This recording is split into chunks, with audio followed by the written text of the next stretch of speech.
जय श्री राम। बहुत स्वागत आपका आपके अपने बेहद खास कार्यक्रम में। मैं हूं आपके साथ आपका अपना आचार्य राज मिश्र। आज बात करेंगे कर्क राशि के बारे में।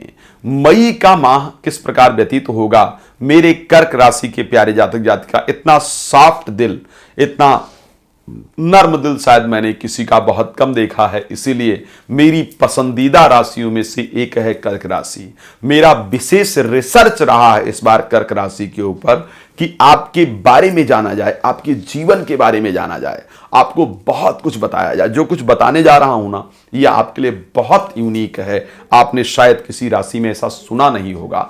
बहुत रावण संहिता इत्यादि का अध्ययन करने के बाद इस बार आपका राशिफल लेकर के आए हैं। जो घटनाएं बताने जा रहा हूं, जिस प्रकार आपके बारे में, आपके नेचर को बताने जा रहा हूं, यदि ऐसा है तो एक बार जय श्री राम जरूर बोलिएगा। और साथ में नंबर है, कॉल करके अपने विषय में कॉल अपॉइंटमेंट लेना होगा, आगे की जानकारी प्राप्त कर सकते हैं। चलिए, कर्क राशि में ग्रह परिस्थिति क्या होगी इस बार। 12th हाउस के अंतर्गत शुक्र और मंगल जाकर के गोचर करेंगे। 10th हाउस में बृहस्पति, बुध, सूर्य, राहु गोचर करेंगे। अष्टम भाव में केतु गोचर करेंगे। अष्टम भाव में शनि गोचर करेंगे। 4th हाउस में केतु गोचर करेंगे। आइए थोड़ा सा आपके नेचर के बारे में कुछ विशेष बातें कर लेते हैं, जो इस बार रिसर्च का विशेष हिस्सा रहा है। कर्क राशि पुनर्वसु, पुख्य और अश्लेषा। पुनर्वसु का एक चरण, क्षमा चाहूंगा, पुनर्वसु नक्षत्र का एक चरण, पुख्य नक्षत्र का पूरा और अश्लेषा नक्षत्र का जो एक अश्लेषा नक्षत्र को के चारों चरण, पुख्य और अश्लेषा चारों, पुनर्वसु नक्षत्र का एक चरण मिलाकर के कर्क राशि बनती है। अब किस प्रकार का होता है कर्क राशि का जातक जातिका? धर्मात्मा होता है। वो धर्म का बड़ा पालन करता है, कर बड़ा विचलित रहता है धर्म को लेकर के। धर्म का पालन करने के बाद भी जब अच्छा रिजल्ट नहीं प्राप्त कर पाता है या नहीं कर पाती है, तो धर्म से फिर विश्वास उठता है, इच्छा खत्म होती है। लेकिन धर्मात्मा होता है, धर्म को मानने वाला या मानने वाली होती है।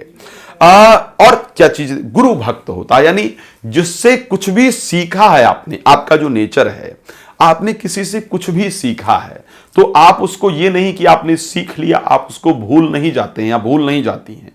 आपने जिससे जो कुछ सीखा है उसका सम्मान करते हैं, उसका रिस्पेक्ट करते हैं। आप कभी भी किसी का अपना नाम कहीं करने का प्रयास नहीं करते हैं या नहीं करती हैं। जिससे जो सीखा है उनका नाम आगे करने का प्रयास करते हैं। किसी का कुछ रखते नहीं हैं।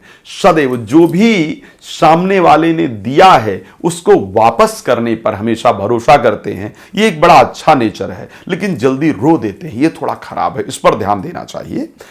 मस्तक रोगी और विदेशवासी होते हैं। एक बार आपको फॉरेन ट्रैवल जरूर करना पड़ता है। मस्तक पर रोग इत्यादि, माथे पर या सर में भारीपन रहे, सर में दर्द रहे या डिप्रेशन रहे या अशांति रहे, इस प्रकार की परिस्थिति आपके जीवन के अंतर्गत जरूर होती है। एक बार विदेश यात्रा होता है, जीवन में सेटलमेंट में बड़ी प्रॉब्लम आती है, जीवन में स्थिरता बहुत कम आती है। इस प्रकार की परिस्थिति कर्क राशि के लिए देखी गई है। अब आइए कुछ और बातें कर लेते हैं जो आपके लिए बहुत इंपॉर्टेंट हो सकती हैं। कब जीवन में आपके साथ क्या घटित हुआ? 11 दिन के जब आप थे या थी, ध्यान रखिएगा, जब आप 11 दिन के थे या थी, ये अपने घर में पूछिएगा, तो मृत्यु तुल्य कष्ट होता है।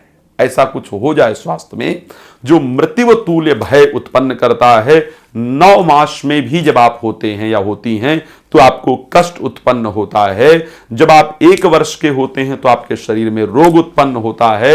7 वर्ष के होते हैं तो जल से प्रॉब्लम होती है, या तो कहीं जल में डूबने लगते हैं या फिर कोई जलीय रोग हो जाता है जो आपको जीवन में परेशान करता है। 9 वर्ष में शरीर में रोग होता है।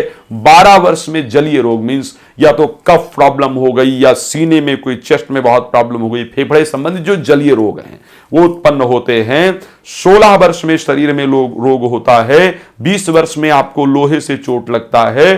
27 और 35 वर्ष में मृत्यु तुल्य कष्ट होता है। 45 वर्ष में कष्ट होता है। 45 और 61वें वर्ष में सरकारी क्षेत्र से बड़ा नुकसान होता है, राजदंड आपको होता है। इस प्रकार की परिस्थिति है। अग्नि, जल और भय और जानवर इत्यादि से भी 45 और 61वें वर्ष में समस्या होती है।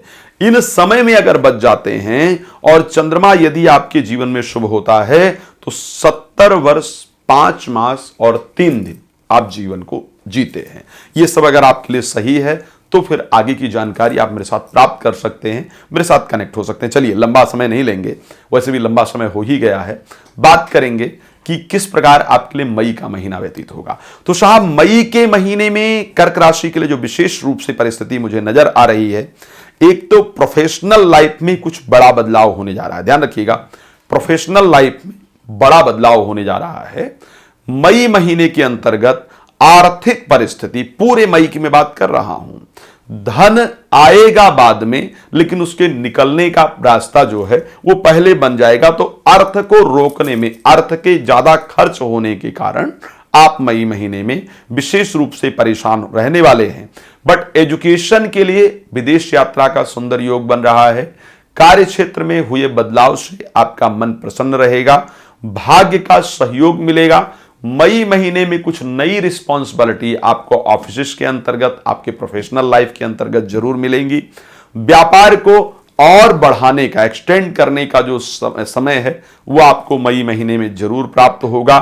साथ में संतान से संबंधित शुभ समाचार प्राप्त होंगे। शुभ समाचार का तात्पर्य यह है कि यदि बच्चों की शादी वगैरह नहीं हो रही है तो उसको लेकर के शुभ समाचार निश्चित रूप से आपके जीवन में आएगा। 15 तारीख को सूर्य जो राशि परिवर्तन करेंगे, सेकंड हाउस के अंतर्गत जाएंगे, ये आपके जीवन में आर्थिक वृद्धि को बहुत ज्यादा करेंगे। खैर, बहुत विस्तार से बात करने का थोड़ा समय कम है, तो मैं चाहूंगा, अभी इस बार आपके ऊपर रिसर्च किया था, मुझे लगा उसको आपको बताना चाहिए।